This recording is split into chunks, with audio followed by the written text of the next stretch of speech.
అయినప్పటికీ ఇలాంటి ఒక విపత్కరమైనటువంటి సమయంలో మన చీఫ్ మినిస్టర్ గారు ఒక యువకుల్లాగా, యువకుల కంటే ఇంకా ఉత్సాహంగా చాలా చక్కగా ఈ సమయాన్ని ఏమాత్రం కూడా వ్యర్థం చేయకుండా ఎన్నో రకాలైనటువంటి సేవా కార్యక్రమాలని చేసి ప్రజలకి ఒక ఆపన్న హస్తాన్ని అందించడం చాలా సంతోషంగా ఉంది.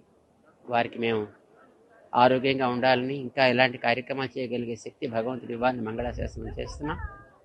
గతంలో విశాఖపట్నంలో హుడ్హుడ్ వచ్చినప్పుడు ఎంత శీఘ్ర గతిలో దాన్ని మళ్ళీ పునరుద్ధరణ చేశారు. ఈసారి ఈ విజయవాడ పరిసర ప్రాంతాలని కూడా అంత శీఘ్రగతిలోనూ పునః వాటి యొక్క స్థితికి తీసుకురాగలగడంతో పాటు ఈ 3-4 రోజుల్లో మన సీఎం గారు చేసేటటువంటి ఈ బాధిత పీడిత వ్యక్తుల యొక్క సౌకర్యాలు అయితేనేమి, జాగ్రత్తలు తీసుకునే విషయంలో అయితే వారు చూపించేటటువంటి చొరవ, అర్ధరాత్రులు కూడా వారు తిరిగేటటువంటి ఆ ఓపిక చాలా ఆశ్చర్యాన్ని కలిగిస్తుంది. భగవంతుడు వారికి ఆ శక్తిని మరింతగా ఇచ్చి చక్కగా వారి చేత ఈ కార్యక్రమం బాగా చేయాలి అని మేము ఆశిస్తాం.